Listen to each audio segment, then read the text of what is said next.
Selamat petang. Selamat Oke petang. juga kan? Lain pula saya rasa dengar suara sendiri. Oke, selamat petang. Terima kasih untuk pertama kali saya mengikuti KKR di Balakong ini. Dulu saya tidak terikut waktu kebangunan rohani tahun 2019 ya. Oke, terima kasih untuk kesempatan ini. Saya diberitahu oleh Sister Jasna, saya punya bos. Jadi dia cakap kalau boleh tolong sampaikan atau tolong bagi pelajaran sedikit pelajaran yang mana kita boleh gunakan setiap hari, yang kita boleh nampak dan kita boleh tanam sendiri dan juga yang ada di dalam rumah kita. Oke, ini adalah pelajaran pendek hari ini mengenai ubat-ubatan semula jadi. Saya percaya selepas COVID, semua kita merasa berhati-hati dengan setiap penyakit yang kita hadapi. Ya, macam saya waktu COVID, saya rasa saya teramat kebal. Dan penghujung COVID tahun 2022, penghujung COVID baru saya terasa macam mana COVID itu menyerang diri saya. Sebab waktu itu waktu COVID bermula, saya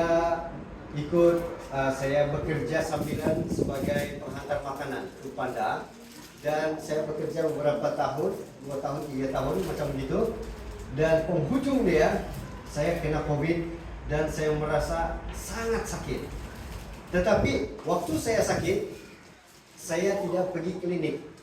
Saya bagi tahu saja dalam kita punya My Sejahtera dulu ya. Kalau masih ingat My Sejahtera, sudah uninstall kah My Sejahtera? Sudah uninstall ah? Nah, My Sejahtera kita akan bagi tahu sana kita sakit berapa lama, dan dia bagi tahu kita suruh kuarantin dan kita tidak perlu pergi klinik lagi. Dan waktu itu saya pergi tepi-tepi laut, tepi-tepi hutan dekat rumah saya ambil itu pokok senduduk. Ada tahu pokok senduduk?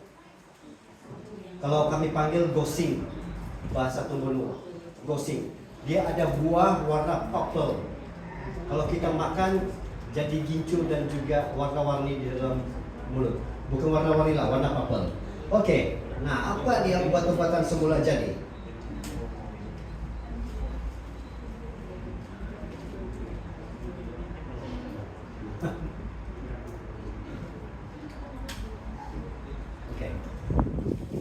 Apa maksud obat-obatan semula jadi? Nah, kalau diambil daripada Google ataupun daripada Kementerian Kesehatan, obat-obatan semula jadi itu adalah obat-obatan tradisional. Saya percaya kita orang Sabah dan Sarawak banyak menggunakan obat-obatan semula jadi daripada tumbuh-tumbuhan dan juga akar kayu, daun-daunan dan juga buah-buahan sebagai obat semula jadi untuk kesehatan. Oke? Jadi obat tradisional dan juga obat herba itu adalah obat-obatan semula jadi. Dan saya akan bawa kita lagi sekejap pergi dalam di mana obat-obatan yang ada di rumah kita. Oke? Apakah saranan kerajaan kepada bangsa ataupun warga Malaysia pada tahun 2021 yang lalu? Oke? Siapa tahu beliau ini? Muhyiddin. Oke? Muhyiddin Nasir. Oke, beliau adalah Perdana Menteri yang keberapa? 8. Oke. Jadi kerajaan negeri disarankan teroka industri herba, ekspor pelancongan dan macam mana seperti itu? Pharmaceutical. Oke, so saya punya lidah keras sedikit mau sebut itu barang. Oke. Kita teruskan. Oke, kita di Home Health Education Service kita memperkenalkan buku-buku kesehatan yang kita bawa, yang dihasilkan dan ditulis oleh doktor-doktor yang sangat bertauliah daripada Loma Linda, dan juga ada doktor yang berasal daripada Malaysia dan juga India yang bersatu untuk memberikan penyelidikan. Dia ambil penyelidikan di universiti kita di Thailand dan mereka hasilkan buku ubat-obatan semula jadi ini. Oke. Dan satu lagi makanan sehat macam ini, dia sangat tebal tapi sangat baik untuk dibuat rujukan. Oke. Dan sebelah kanan itu dia adalah buku yang terbitan lama punya mengenai gabungan antara makanan sehat dan juga obat-obatan semula jadi. Nah, itu adalah buku kita juga. Oke? Nah, saya mau sedikit bagi tahu kita tentang sedikit penyakit yang boleh membawa kesan dan juga macam mana kita mengobat secara semula jadi. Oke? Pertama adalah diabetes. Diabetes ini penyakit yang sangat bahaya, tidak mengira umur. Saya punya kawan, satu orang tukang masak. Dia umurnya lebih kurang 2 tahun tua daripada saya. 2 tahun tua daripada saya, sekarang saya 43. Baru tahun ini kawan saya itu meninggal disebabkan diabetes. 2023 dia punya kaki sebelah kena potong, dan juga selepas itu 2024 dia mulai lagi naik, dan tahun ini kawan saya itu sudah meninggal. Dia adalah orang Perlis. Dia kawan saya yang baik, yang suka belanja saya makan. Oke, nah macam mana kita mau ubah diabetes ini secara ilmiah?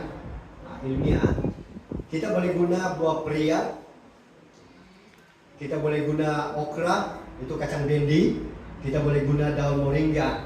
Oke? Semua barang-barang ini kita boleh guna jus. Kalau kadang-kadang kalau kita sudah terlalu tinggi darah kita akan ambil makan makanan ini untuk terus kasih kurangkan dia punya rasa sakit dia. Contoh saja macam buah pria ini, dia adalah buah yang masak pahit. Nah, kalau kita blend dia, waktu kita punya darah sudah semakin tinggi, kalau kita minum terus, dia akan merasa pening kita akan kurang. Dan juga kalau kita tahu pria ini, kalau kita blend pun untuk orang-orang yang kena sakit malaria pun boleh juga dibuat menjadi obat. Oke, okra itu kita rebus, makan mentah atau makan mentah. Oke, daun moringa itu dijadikan serbuk, dikeringkan dulu jadi serbuk, minum macam begitu saja. Minum macam kita minum Chinese tea, macam begitu. Dia akan jadi hijau sedikit. Jadi itu adalah salah satu penyakit dan beberapa jenis tumbuh-tumbuhan yang kita boleh jumpa di rumah, di pasar, dan juga di luar rumah kita untuk dijadikan obat. Oke, kita teruskan. Tekanan darah tinggi. Siapa pernah kena tekanan darah sini? Ada. Nah, tekanan darah tinggi ini pun tidak kira umur juga. Saya punya kawan main bola mati di atas padang disebabkan darah tinggi. Main bola, orang cakap main bola sehat, tapi boleh mati di atas padang disebabkan darah tinggi. Oke, salah satu ada beberapa buah yang kita boleh gunakan supaya mengurangkan tekanan darah tinggi itu. Salah satu dia adalah bawang putih. Bawang putih ada yang orang tidak suka, tetapi jangan kamu tidak suka sebab dia baik untuk orang yang darah tinggi. Oke? Bawang putih itu kita pecahkan 2-3 ulas, rendam dengan air panas. Dia sudah suam, kita boleh minum macam begitu saja. Dia kurangkan kita punya tekanan darah tinggi kita. Oke, buah limau Bali atau buah limau gadang. Limau gadang. Dia tidak sama seperti lemon. Itu lemon. Oke? Lemon dia berasid. Ini adalah dia punya kawan dia punya partner, dia punya family. Oke? Makan sebiji setiap hari itu limau Bali sebiji sehari. Janganlah yang terlalu besar. Oke? Nanti kenyang sangat. Oke, kita amalkan ini tuh makan sedikit-sedikit setiap hari, tekanan darah tinggi kita akan berkurang. Minum dia punya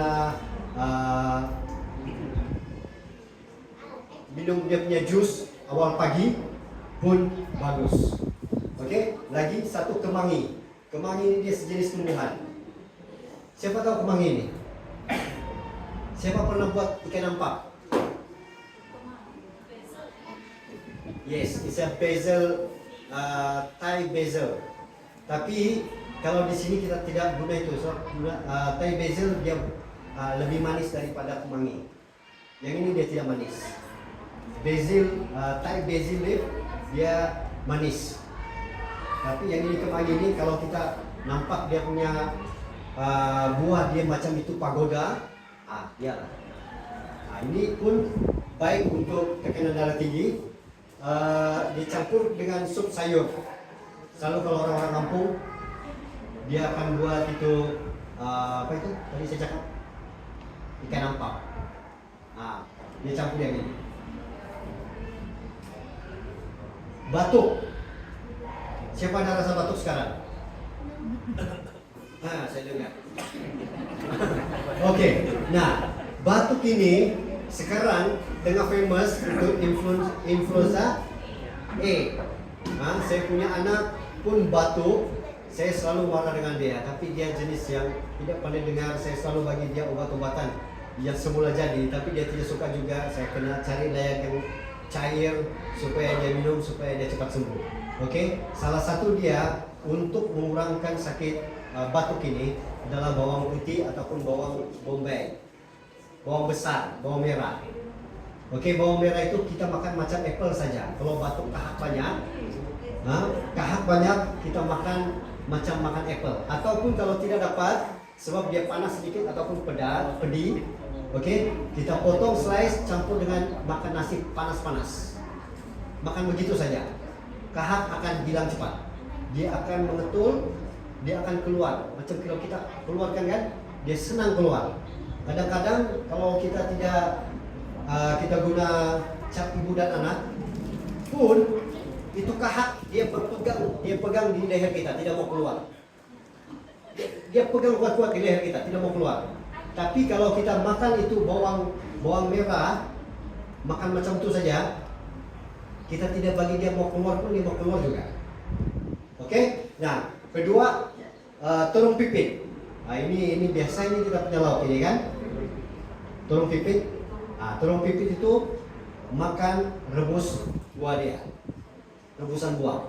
Yang ketiga bunga tai ayam.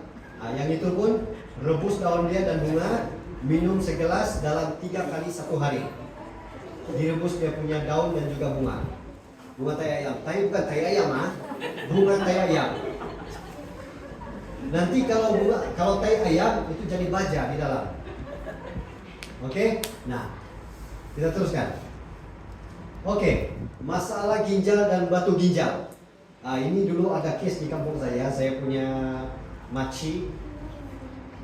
Dia banyak makan makanan laut. Sebab kami punya kampung ini dekat dengan laut. Pencarian utama kami adalah berkebun dan juga cari itu lukan dan juga seafood. Itu makanan utama kami dulu. Oke, makanan utama kami. Jadi yang itu boleh menyebabkan itu batu ginjal dan juga batu karang. Itu semua boleh kesan dia. Oke? Jadi kalau ada masalah ginjal dan juga batu ginjal, kita boleh guna umbut pisang. Ini kalau di kampung kami ini makanan orang kawin ini. Makanan jimat dengan sadi. Oke? Nah, umbut pisang itu rebus dan makan.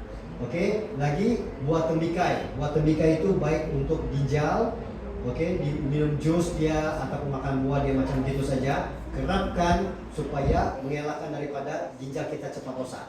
Kadang-kadang kalau kita tidak minum air banyak pun, tidak cukup air, ginjal kita itu akan jadi rosak sebab dia perlukan dia memproses, tapi tiada yang dia perlu proses. Jadi ginjal boleh rosak. Oke. Ketiga adalah buah lemon. Ambil perahan lemon itu, minum pagi-pagi 30 menit sebelum makan. Oke, 3 kali seminggu kita akan dapat tengok boleh dia menghancurkan gitu batu karang. Oke, sedikit lagi. Cancer. Oke, cancer ini adalah satu penyakit yang kita tidak sadar yang akan menyerang kita. Sedar-sedar saja, kamu sudah sekarang tahap yang ketiga, kedua, pertama. Kita kadang-kadang tidak sedar. Oke, jadi ada beberapa buah yang baik untuk mencegah kanser. Oke, salah satu dia adalah betit.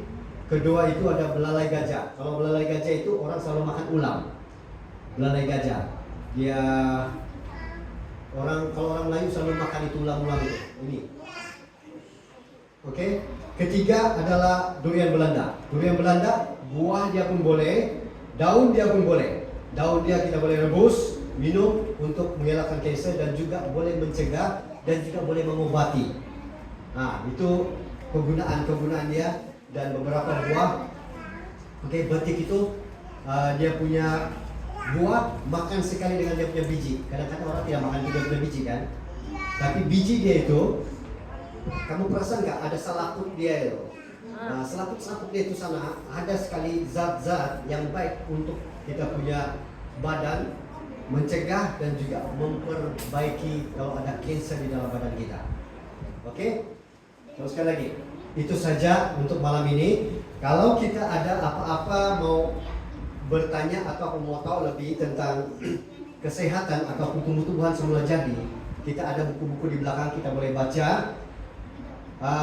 Banyak perkara yang tanpa kita sadar ada di rumah kita, ada di dalam chiller kita, ataupun di depan rumah kita yang kita pijak-pijak selama ini adalah tumbuhan semula jadi yang diciptakan oleh Tuhan untuk menjadi obat untuk kita.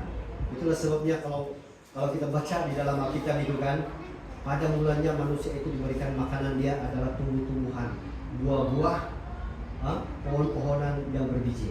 Jadi jangan kita malu-malu, jangan kita ragu-ragu. Kita ada buku di belakang. Selama 4 hari ini kita ada di buku di belakang itu. Ambil masa untuk baca. Mungkin ada satu perkara yang kita dapat tahu ataupun kita dapat pelajari, kita boleh kongsikan kepada sahabat-sahabat kita yang sakit di luar sana. Jadi itu saja. Besok malam kita akan ada lagi sampaikan beberapa perkara yang kita akan sampaikan yang bertujuan untuk menjaga kita punya badan, tubuh dan juga pikiran kita supaya tetap sehat dan sentiasa dalam keadaan yang baik. Terima kasih, Tuhan Yesus memberkati kita.